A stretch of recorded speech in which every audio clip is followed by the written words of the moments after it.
পৃথিবীতে অসংখ্য জাতিগোষ্ঠী আছে যারা কিনা পৃথিবীর বৈচিত্র্যময় সৌন্দর্যকে পূর্ণ করে। এই অসংখ্য জাতির মধ্যে পিগমি এমনই এক জাতি, এদেরকে বলা হয় পৃথিবীর সব থেকে খাটো মানবের জাতি। এদের শারীরিক উচ্চতা এতটাই কম যে স্বাভাবিক মানুষদের মধ্যে যাদের খাটো বলা হয় তাদের ধারে কাছে নাই, এমনকি সভ্য সমাজের সাথেও এদের কোনো যোগাযোগ নেই। আফ্রিকা মহাদেশের পুরোটাই এক আশ্চর্যে ঘেরা, আর আফ্রিকার এক আশ্চর্য জাতি হলো পিগমি মানব জাতি। পৃথিবীতে একজন মানুষের স্বাভাবিক শারীরিক উচ্চতা 5 ফুট 7 ইঞ্চি, আর মেয়েদের গড় উচ্চতা 5 ফুট 2 ইঞ্চি, কিন্তু তারা এই স্বাভাবিক উচ্চতার ধারের কাছেও নেই। অদ্ভুত এই মানব গোষ্ঠীর নাম হলো পিগমি। পিগমি হলো মধ্য আফ্রিকার একটি ক্ষুদ্র জাতিগোষ্ঠী। পিগমি শব্দটির উৎপত্তি গ্রিক ভাষা থেকে, যার অর্থ হলো কুনি পর্যন্ত।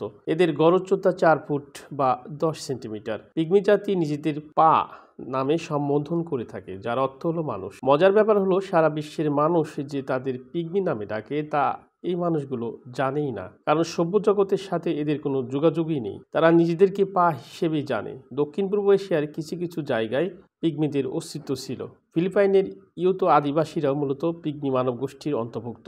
পিগমিরা বামন আকৃতির জঙ্গলবাসী একটি সুপ্রাচীন মানব সম্প্রদায়, কিন্তু সভ্যতার ক্রমবিকাশের ফলে নিজেদের অস্তিত্ব হারিয়ে ফেলেছে এই জাতি। শিকারের অভাব, বন নিধন এবং যুদ্ধভিত্তিক সহিংসতার বিলুপ্তপ্রায় পিগমি সম্প্রদায়। বর্তমানে সারা পৃথিবীতে পিগমিদের সংখ্যা 1 লক্ষেরও বেশি হবে না। পিগমিদের শারীরিক উচ্চতার কারণে অনেক সময় বাচ্চা আর কে প্রাপ্তবয়স্কতা বুঝে ওঠাই কষ্টকর হয়ে যায়। বিজ্ঞানীরা গবেষণা করে দেখেছেন পিগমিদের এই খর্বাকৃতির কারণ হলো শরীরে উচ্চতা বাড়ানোর জন্য যে ইনসুলিন জাতীয় IGF নামের উপাদানটি কাজ করে, পিগমিদের ক্ষেত্রে তা ঘটেই না।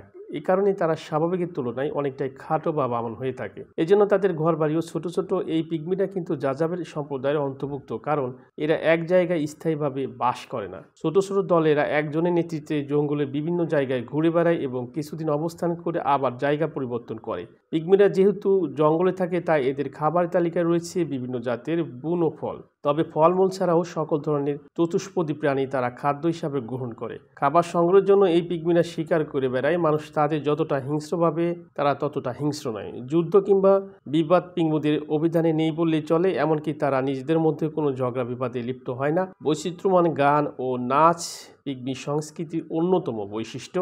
প্রায় প্রতিটি উৎসব এবং শিকারের আগে ও পরে তারা গান ও নৃত্য করে। নৃতাত্ত্বিক গবেষকদের মতে মানব সভ্যতার প্রথম দিকের জীবন্ত নিদর্শন এই পিগমি সম্প্রদায়। সভ্য সমাজে আলো না দেখা এই সম্প্রদায় চলাফেরা এবং আচার অনুষ্ঠান যেন লাখো শতাব্দী আগের মানুষদের আচরণকেই প্রতিফলিত করে। তবে দীর্ঘ সময় ধরে টিকে থাকা এ জাতি আজ প্রায় বিলুপ্তের পথে।